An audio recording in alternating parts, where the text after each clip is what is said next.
The alarm buzzed at 4:45 a.m., not with urgency, but with the tired insistence of something that had done this too many times before. She reached across the dark, her fingers fumbling until they found the snooze button. For a few more seconds, she lay still, listening to the hum of the refrigerator in the next room and the distant sigh of a truck passing on the highway. Outside, the world was still wrapped in that deep blue hush just before dawn. Inside, her body already knew what the day would ask of it. By 5:15, she was dressed in the same black slacks and white blouse she wore 5 days a week, her hair pulled back in a low ponytail. She made coffee, strong, no sugar, and packed a small lunch in a worn plastic container. Last night's rice, some beans, a slice of avocado starting to brown at the edges. She didn't mind. Nothing went to waste in her kitchen. The diner sat on the edge of town, the kind of place people only noticed if they were lost or hungry enough to stop anywhere. Its neon sign flickered even in daylight, and the parking lot had more cracks than pavement. But inside it was warm. The smell of bacon grease, coffee grounds, and pancake syrup clung to the walls like a second skin. She'd worked there for almost 9 years, long enough that the regulars knew her order before she walked in, long enough that the coffee machine sputtered her name in steam. She tied her apron, checked the sugar caddies, filled the creamer pitchers, and wiped down the counter with a cloth that had seen better decades. The morning crew trickled in, the cook with his permanent scowl and soft hands, the dishwasher who never spoke, but always left a fresh flower on the hostess stand, the other waitress who'd been there since the place opened and could tell your mood by how you stirred your coffee. The rush started around 6:30. Truckers, construction workers, nurses getting off the night shift, they filled the booths with tired eyes and hungry stomachs. She moved fast but never rushed, balancing 3 plates in one hand, a coffee pot in the other, her smile easy even when her feet burned. She remembered who liked their eggs over easy, who needed extra napkins, who couldn't have onions. It wasn't just service, it was care disguised as routine. Between orders, she'd hum, softly under her breath so no one would notice. Sometimes it was an old folk tune her grandmother used to sing. Sometimes it was something new, a melody that had woken her in the middle of the night. Lyrics scribbled on the back of a receipt. Music had always been there, even when life got too loud to hear it.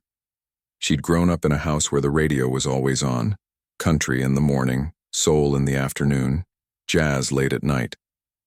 Her father played guitar on Sundays, fingers rough from factory work but gentle on the strings. She'd started writing songs at 12, hiding notebooks under her mattress, singing into a hairbrush like it was a microphone. By high school, she was playing open mics at the community center, her voice shaky but true. People would stop talking when she sang. That feeling, being heard, really heard, was like breathing clean air after years underground. But dreams don't pay rent. After her mom got sick, everything changed. Medical bills piled up like dirty dishes. College plans vanished. She took the diner job because it was steady, because they let her pick up extra shifts, because the owner didn't ask questions when she cried in the walk-in freezer. Music became a luxury she couldn't afford. Her guitar gathered dust in the corner of her apartment, next to a stack of unpaid bills and a photo of her and her mom at the county fair, both of them laughing under a sky full of fireworks. Still, she never stopped listening. She heard songs in the clink of silverware, in the hiss of the grill, in the way the rain tapped against the diner windows like it was trying to get in. Sometimes, during the quiet lull between lunch and dinner, she'd sit in the back booth with a pen and a napkin, jotting down lines about tired hands and second chances. She never showed them to anyone. They were hers, small, secret rebellions against a life that kept asking her to shrink. One afternoon, an old man in a faded flannel shirt lingered after his pie was gone. He watched her refill ketchup bottles, his eyes sharp but kind. "You got a voice," he said suddenly, as if he'd been waiting for the right moment. She laughed it off. "Just humming," she said. But he shook his head. "No, you got music in you. Don't let it go quiet." He left a generous tip and a folded piece of paper with a phone number. "My granddaughter runs a little studio downtown. Tell her Joe sent you." She kept the paper in her wallet for months, moving it from compartment to compartment like a good luck charm she was too scared to use. Life went on. Winter turned to spring. The diner got a new jukebox, all digital now. No more coins or scratched records. She missed the old one, the way it would skip on certain songs, how you could hear the needle drop. One slow Tuesday, she was wiping down booth 4 when the new jukebox played a song she used to perform. A ballad about leaving home and never looking back. Her hand stilled. For a moment, the clatter of dishes faded, and it was just her, and that voice singing words she once thought were hers alone. She didn't cry, but something inside her cracked open just a little. That night, after locking up and counting the register, she walked to her car under a sky full of stars. She unlocked the trunk, pulled out her guitar, still in its case, still smelling faintly of cedar and dust, and sat on the curb. She didn't play anything fancy, just a few chords, then a verse she'd written years ago about waiting for a bus that never came. Her fingers were stiff, her voice rusty, but it felt like coming home. She didn't know it yet, but that small act, sitting on a cold curb, singing to no one but the streetlights, was the first real step back. The next morning she woke up earlier than usual, not because the alarm went off, but because her mind was already moving, already reaching for melodies she'd buried. She made coffee, packed her lunch, and before she left, she opened the guitar case again. This time she tucked a fresh napkin inside, blank, waiting. At the diner, the routine was the same. But something had shifted.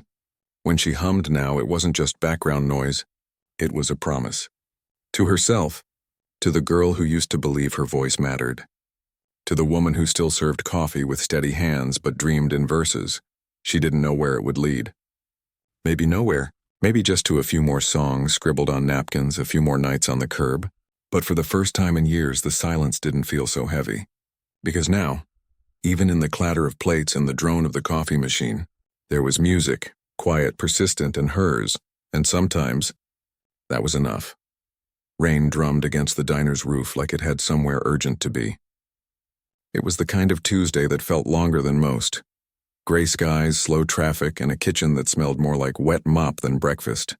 She wiped down booth 6 for the third time that hour. Not because it was dirty, but because moving kept the thoughts at bay. Her feet ached. Her back felt like someone had tied a knot in it. And the coffee pot she'd just refilled seemed heavier than usual.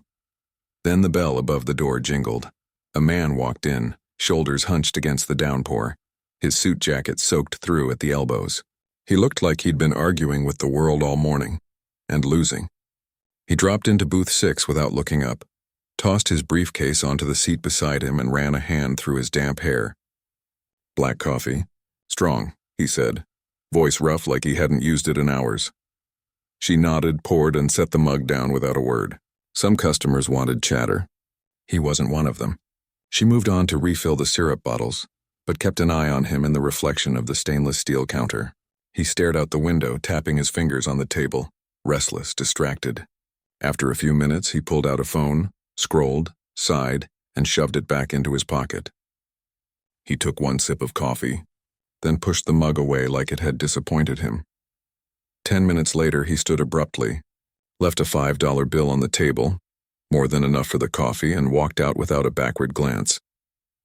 The bell jingled again. Rain swallowed the sound of his footsteps. She went to clear his table. The coffee was barely touched, but under the sugar shaker, folded twice and slightly damp, was a small white rectangle, a business card. She almost tossed it with the napkins. People left all kinds of things behind: receipts, gum wrappers, half-finished crossword puzzles. But something made her pause.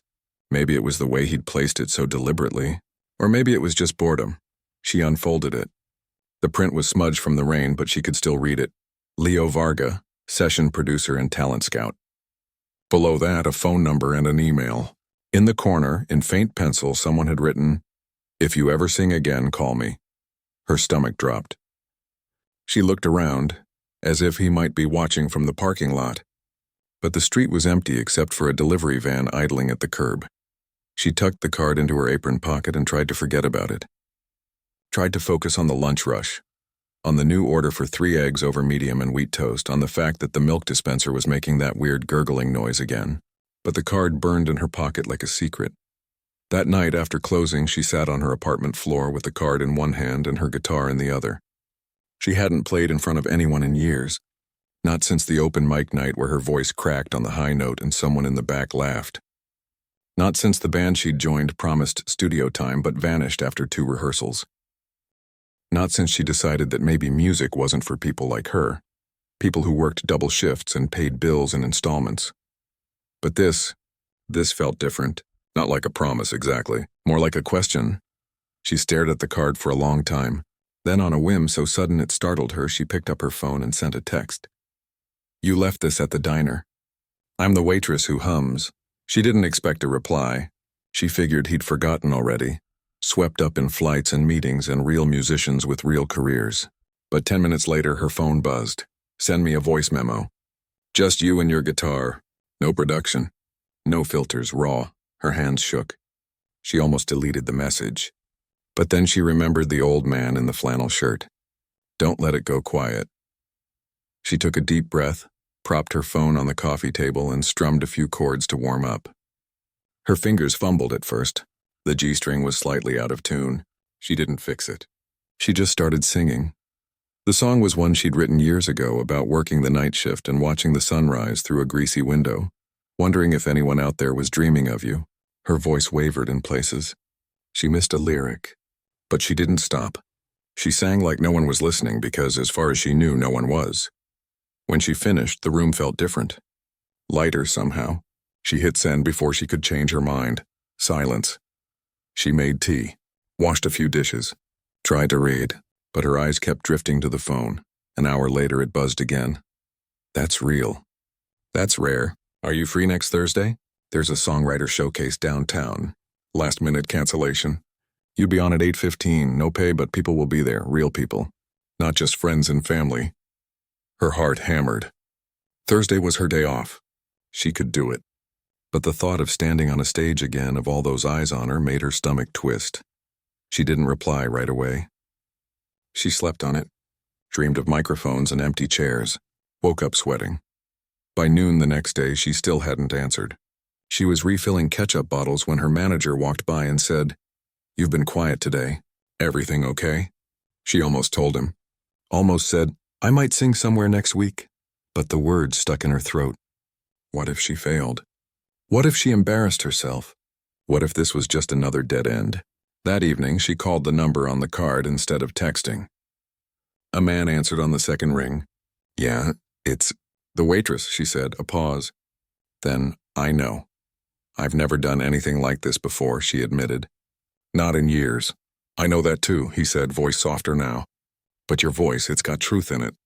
And truth doesn't need polish. It just needs a room." She took a breath. "Okay," she said. "I'll do it." The next few days passed in a blur of nerves and second-guessing. She practiced every night after work, singing into her closet so the neighbors wouldn't hear.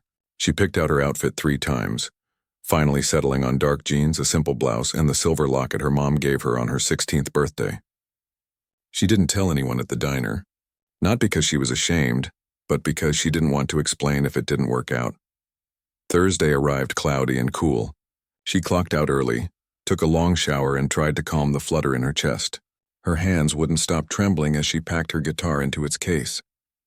She borrowed a friend's car, hers was in the shop again, and drove downtown with the windows down, letting the wind whip through her hair like it could blow the fear away.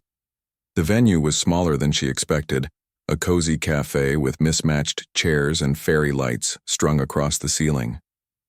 A chalkboard by the door listed the night's performers. Her name wasn't there yet, but someone had written +1 TBA at the bottom. Inside, the air smelled like coffee and old books. A few people milled about, sipping drinks and chatting. She spotted Leo near the soundboard, same rumpled suit but less tense now. He saw her and gave a small nod. "You made it." "I almost didn't," she admitted. He smiled. "Good thing you did." Backstage, if you could call a curtained-off corner backstage, she met the other performers. A young guy with a banjo who talked non-stop about chord progressions. A woman with silver hair and a voice like velvet who'd been doing this since the 70s. No one treated her like an imposter. They just nodded, offered gum, asked if she needed water. When it was her turn, her legs felt like they belonged to someone else. The host introduced her as a voice you haven't heard yet, but you'll remember. She walked onto the small platform, guitar in hand, and faced the room. It wasn't full. Maybe 30 people. But every pair of eyes felt like a spotlight. She adjusted the mic, cleared her throat, said nothing, just started playing. The first note rang out, shaky but clear. Then the second. By the third, her fingers remembered what to do. She sang the same song she'd sent in the voice memo, but this time, something had changed. The words weren't just memories, they were alive. She sang about pouring coffee at 5 a.m., about saving tips in a jar labeled someday, about how dignity isn't in what you do but how you do it. Halfway through, she forgot to be scared. When she finished, the room was quiet for a heartbeat. Then applause. Not thunderous, but warm, real. Someone whistled. A woman in the front wiped her eyes. Afterward, people came up to her. A blogger asked if she had more songs. A cafe owner offered her a weekly slot on Sunday nights. Leo just handed her a cup of tea and said, "You belong here." She drove home in silence, the city lights blurring through tears she hadn't realized she was holding back. She didn't feel like a star. She didn't feel famous. But for the first time in a long time, she felt seen, not as the woman who brought the coffee, but as the one who carried songs in her bones. Back in her apartment, she placed the guitar back in its case. But this time she left it open just a little, like an invitation. And on the kitchen table, next to her keys and a half-eaten apple, sat a new napkin, blank, waiting. Life didn't change overnight. That was the first thing she learned after the showcase. No flashing lights, no record deal in the mail, no sudden windfall that let her quit the diner and live on music alone. But something had shifted, quietly, steadily, like a river changing course beneath the surface. She started playing Sundays at the cafe downtown. Just 30 minutes at first, tucked between poetry readings and local jazz trios. The owner paid her in cash and free pastries, which she'd take home and eat for breakfast the next morning before her shift. It wasn't much, but it was real. People came back. Some even brought friends. One woman told her, "Your songs feel like they're written in my kitchen." That stuck with her. Now her days were split in two. Mornings and afternoons still belonged to the diner. The clatter of plates, the hiss of the grill, the familiar ache in her lower back by 2 p.m. But evenings, especially Sundays, belonged to something else.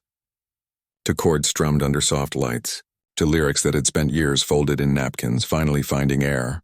She began writing more, not just about waiting tables, but about the quiet courage and ordinary lives.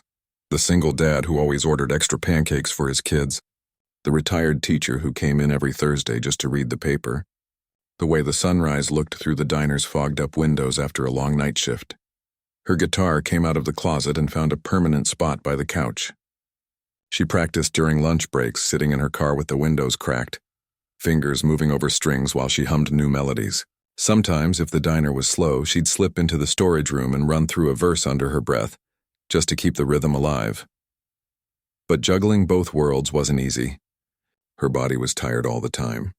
She'd fall asleep mid-sentence while washing dishes, wake up with her cheek pressed against a lyric sheet. Her manager at the diner started giving her looks, half concerned, half annoyed, when she yawned during the lunch rush. "You staying up late watching TV or something?" he asked once. She just smiled and said something like that. She didn't tell him about the gigs, not because she was hiding, but because she didn't want pity or skepticism. She'd heard the whispers before. "You're too old to start now. Music's a young person's game. Be realistic." So she kept it to herself. Like a small fire she was protecting from the wind. One Tuesday, after a double shift that left her feet swollen and her voice hoarse from calling out orders, she almost canceled her Wednesday night open mic. Rain was pouring again, the kind that made everything feel heavier. She sat in her car outside the cafe, engine running, debating whether to go in. Her hands gripped the steering wheel. Part of her wanted to drive home, crawl into bed, and forget about songs for a while. But then she remembered the woman who'd said her music felt like home, and the old man who'd left the note, and the way her chest had felt lighter after that first real performance. She turned off the engine, grabbed her guitar case, and walked inside. That night, she played a new song, about exhaustion, about showing up even when you're running on empty, about how sometimes the bravest thing you can do is keep going. When she finished, a man in the back clapped so hard his coffee spilled. Afterward, he introduced himself as a writer for a local music blog. "I've heard a lot of voices," he said, "but yours sounds like truth with calluses." A week later, his piece went live. It wasn't flashy, just a short feature titled "Songs from the Service Line," but it included a link to a shaky phone recording of her singing. Overnight, her inbox filled with messages. A radio host asked if she'd come on the show. A small bookstore wanted her to play at their author night. Someone even offered to help her record a demo. She said yes to all of it. The radio interview happened during her lunch break. She called in from the diner's back office, whispering into her phone while the dishwasher clanged away outside. The host asked how she balanced everything. "I don't," she admitted with a laugh. "I just keep moving." The bookstore gig was on a Thursday.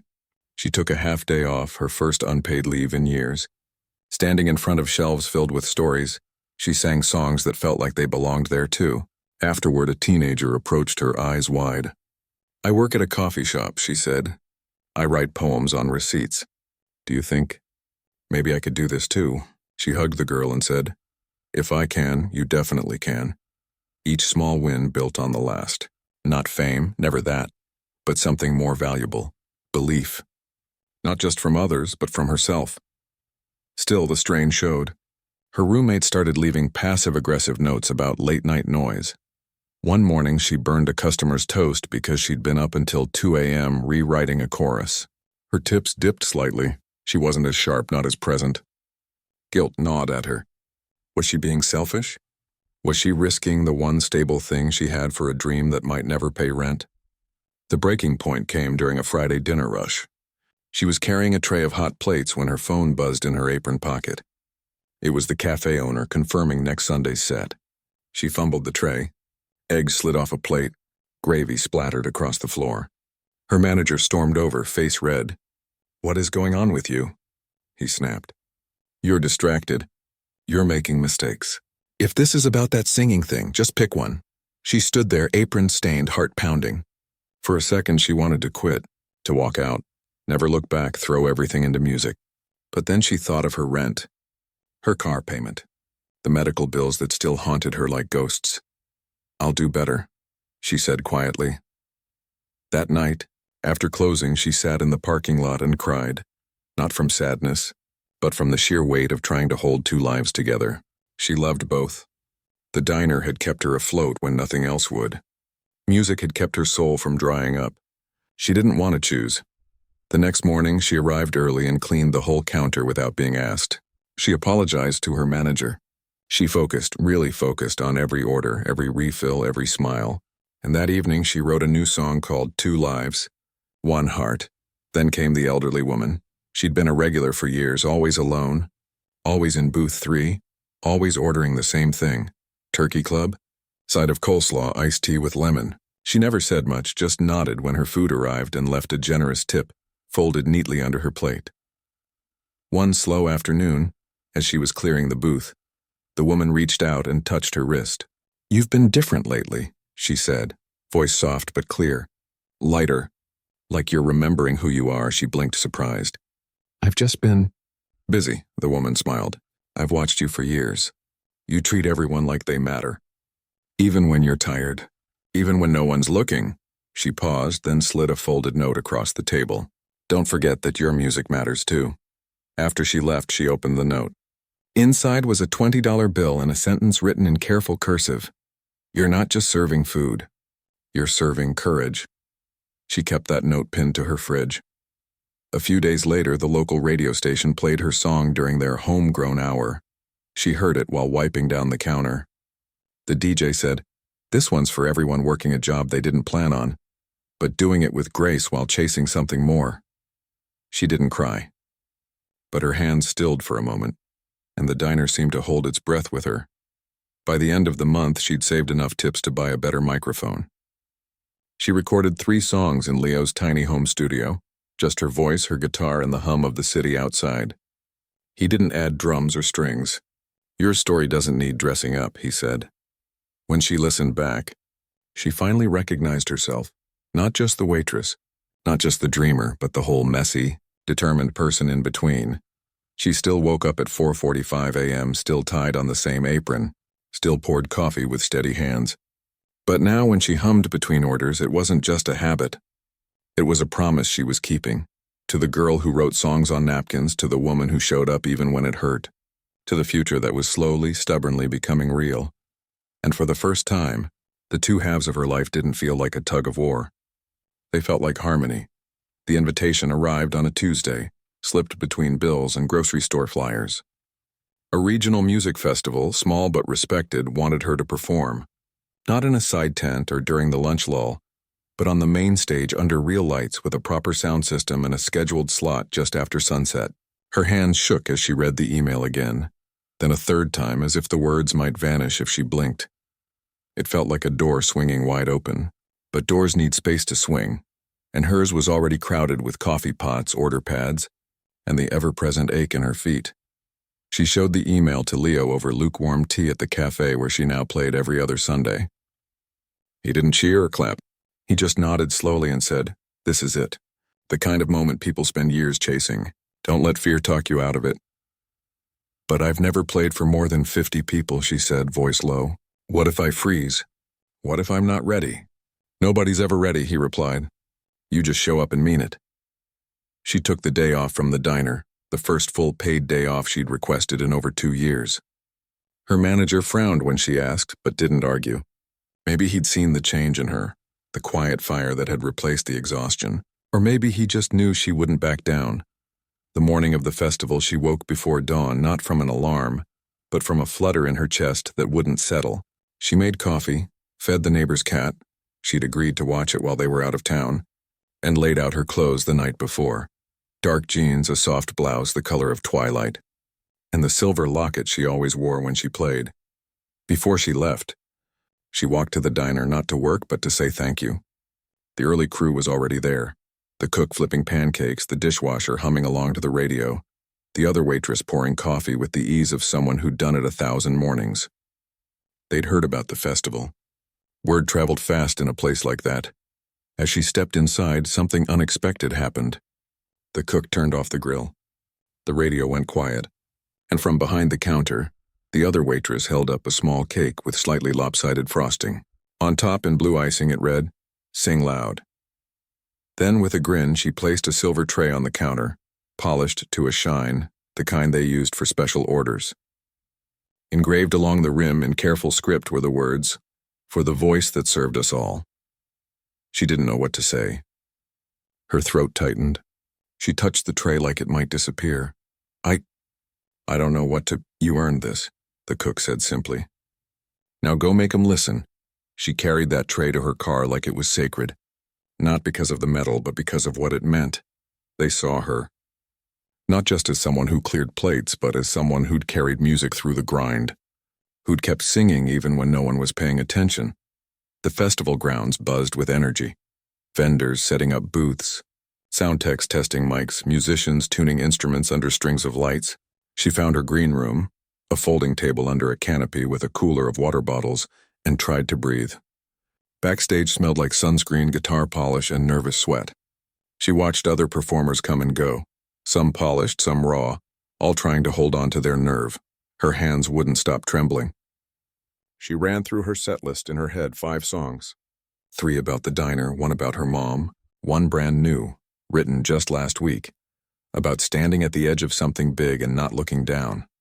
When her name was called, she walked onto the stage like she was walking into a dream. The crowd wasn't massive, maybe a few hundred, but they were present. Phones lowered.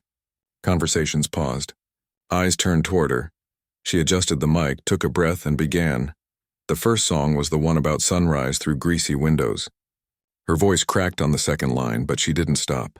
She leaned into it, let the roughness show, and somehow that made it truer.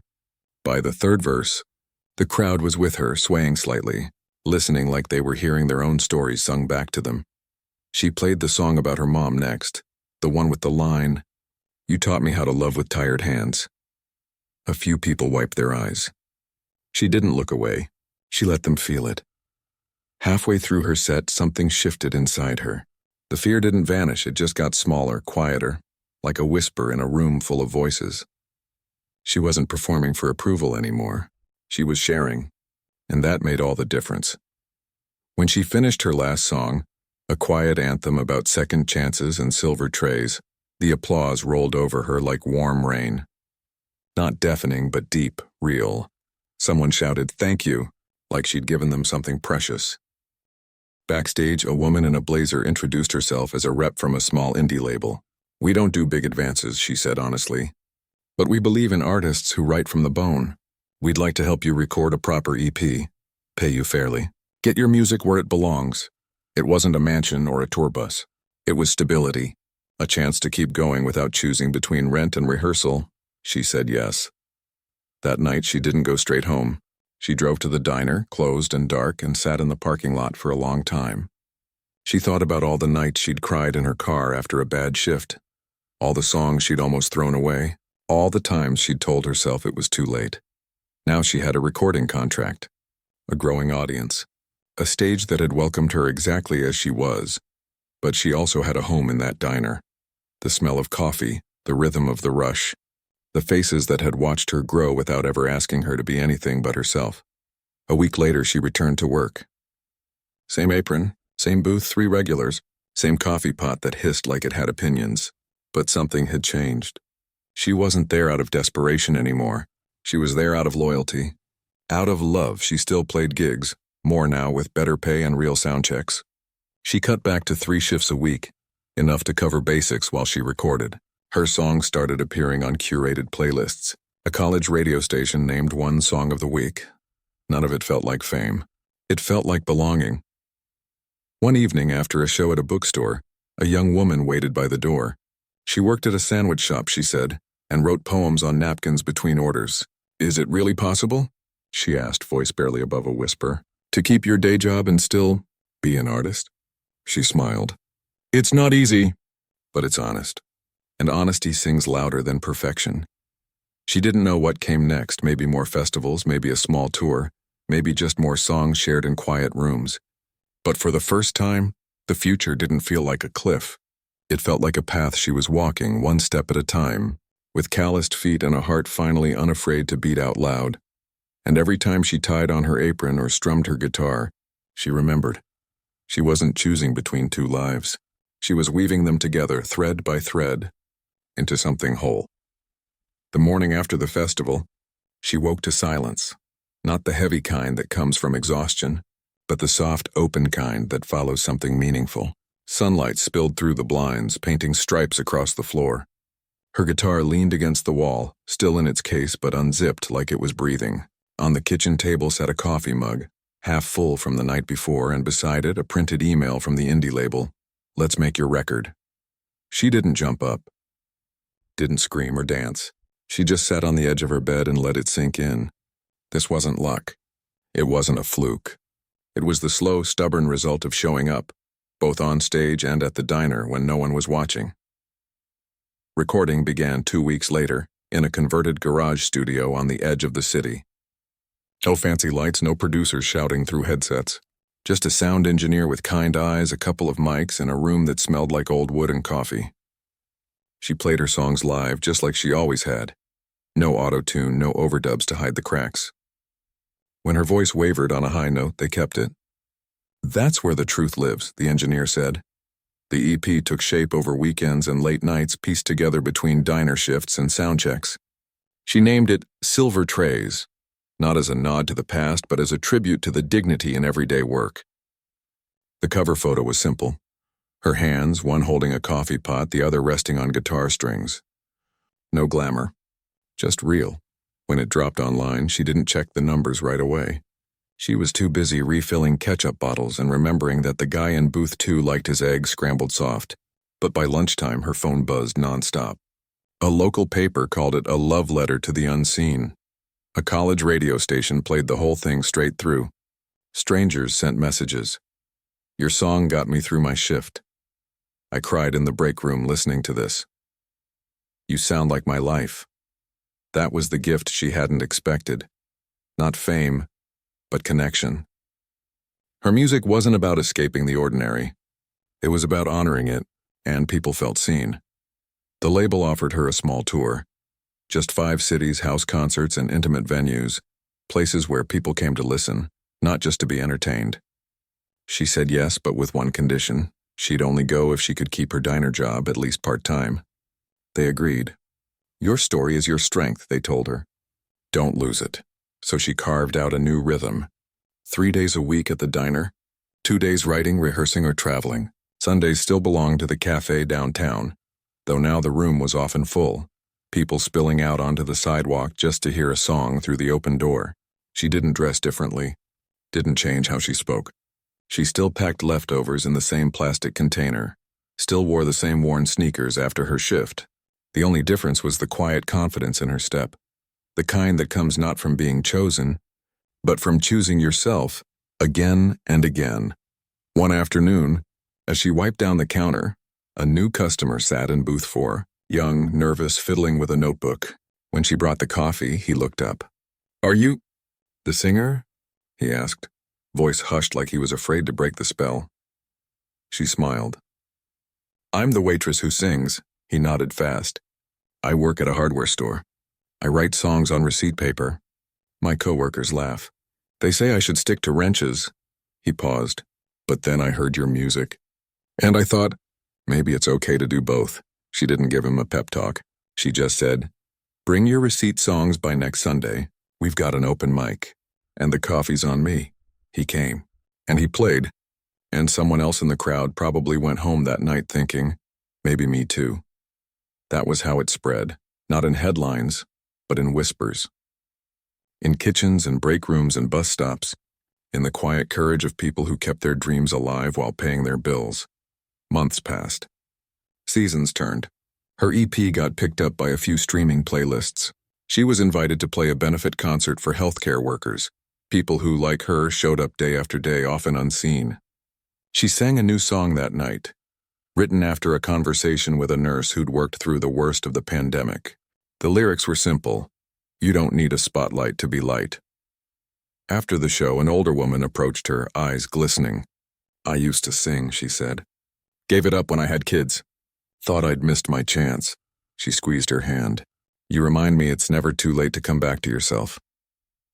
That night, driving home, she rolled down the windows and let the cool air rush in. She thought about all the versions of herself. The scared girl with a hairbrush microphone, the exhausted waitress humming to stay sane, the woman who almost threw away a business card in the rain. Each one had led her here. None of them were wasted. She still kept a napkin in her apron pocket. Not for lyrics anymore, she had proper notebooks now, but as a reminder of where she'd been, of who she was before anyone listened. One Saturday, the diner threw her a small celebration. Not for quitting, she hadn't, but for making it without leaving them behind. They hung string lights over the booths, played her EP on the old jukebox, now reprogrammed with her songs, and served pie on, of all things, the engraved silver tray. Her coworkers raised their coffee mugs. "To the voice of this place," someone said. And for once, she didn't deflect. She just said thank you. She knew she wouldn't wait tables forever. One day, the music might carry her further. But she also knew this. The diner wasn't just a job. It was her classroom, her sanctuary, her first audience. It taught her to listen, to serve, to find beauty in the grind. And those lessons were in every song she wrote. Now, when she performed, she didn't just sing about silver trays. She brought one on stage. Not as a prop, but as a symbol, a reminder that gold isn't always shiny. Sometimes it's hidden in the hands that keep the world running while no one's applauding. Her life wasn't perfect. She still worried about money, still had nights when doubt crept in, still burned toast if she stayed up too late writing. But the difference was this. She no longer saw her two worlds as opposites. They were threads in the same fabric. The diner gave her stories. The stage gave them wings. And together they made something honest. One evening, after a show in a small town 2 hours away, she sat alone on the steps of the venue, guitar case at her feet. A couple walked by holding hands, humming one of her melodies. She didn't say anything, just smiled into the dark. She thought about the old man who'd left the note, the woman who'd written, "You're serving courage," the cook who turned off the grill to give her a cake. All of them had been part of this journey, more than they knew. Music hadn't saved her. People did. And her willingness to keep singing, even when it felt pointless, had saved something in them too. She stood, slung her guitar over her shoulder, and walked to her car. Tomorrow was a diner day. She'd be there by 5:30, apron tied, coffee pot in hand.